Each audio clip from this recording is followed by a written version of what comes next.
సహసంబంధాన్ని పూరిస్తూ చక్కని బోధనా పద్ధతి. చర్చా పద్ధతి, బృంద బోధన, అన్వేషణ, బహుళ బోధన.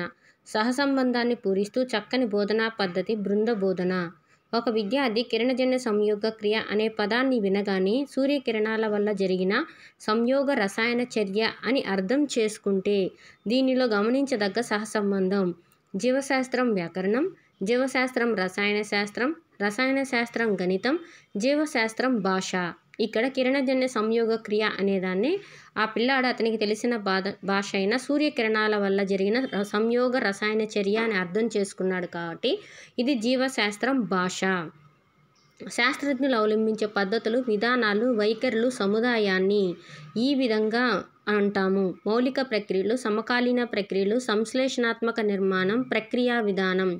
శాస్త్రవేత్తలు అవలంబించే పద్ధతులు, విధానాలు, వైఖరుల సముదాయాన్ని సంశ్లేషణాత్మక నిర్మాణం అంటారు.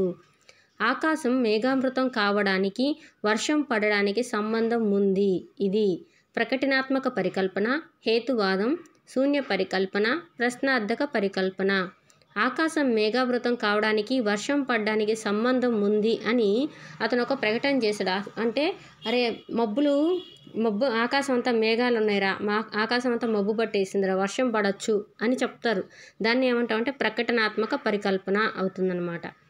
నెక్స్ట్ వైఖరులు, అభినందనలు దీనికి చెందినవి. మానసిక చలనాత్మక రంగం, జ్ఞానాత్మక రంగం, భావావేశ రంగం ఏదీ కాదు.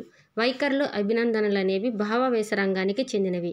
ఆపరేషన్ బ్లాక్ బోర్డ్లోని బోధనా అభ్యసన సామగ్రి సంఖ్య 35, 46, 30, 52.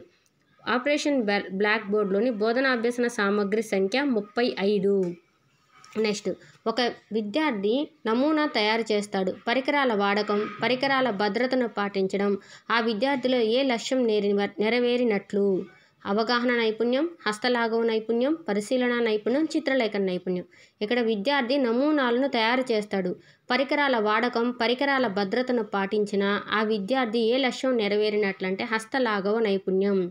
ఒక పరీక్ష సమాధాన పత్రాన్ని ఒక వ్యక్తి వేరువేరు సమయాల్లో కానీ లేదా వేరువేరు వ్యక్తులు దిద్దినప్పుడు ఇంచుమించు ఒకే రకమైన మార్కులు వచ్చినట్టయితే ఆ సమాధాన పత్రానికి క్రింది ఏ లక్ష్యం ఉన్నట్లు నిర్ధారించవచ్చును. సమగ్రత, విశ్వసనీయత, సప్రమాణత, లక్ష్యాత్మకత. ఇక్కడ ఒకే రకమైన మార్కులు వచ్చాయి అంటే లక్ష్యాత్మకత ఉన్నట్టు, కానీ ఇక్కడ కీలో విశ్వసనీయతను ఇచ్చారు. దీనికి మీకు కరెక్ట్ ఆన్సర్ ఏదనిపిస్తుందో అది మీరు నాకు కూడా కామెంట్ చేయండి. నేనైతే లక్ష్యాత్మకత అనుకుంటున్నాను. ఒక పరీక్ష సమాధాన పత్రాన్ని ఒక వ్యక్తి వేరు సమయాల్లో రాస్తే అప్పుడు దానికి ఒకే మార్కులు వస్తే దానికి విశ్వసనీయత ఉన్నట్టు, కానీ ఇక్కడ ఒకే వ్యక్తి వేరు సమయాల్లో కానీ లేదా వేరు వ్యక్తులు దిద్దినప్పుడు ఇంచుమించు ఒకే రకమైన మార్పులు అన్నాడు. ఇంచుమించు ఒకే రకమైన మార్కులు అన్నాడు కాబట్టి అన్నా కీలో విశ్వసనీయత అన్నాడో తెలియట్లేదు. ఈ ఒక్క బిట్టు మీరే కామెంట్ చేయండి. నాకు నా ఒపీనియన్ లక్ష్యాత్మకత అనుకుంటున్నాను.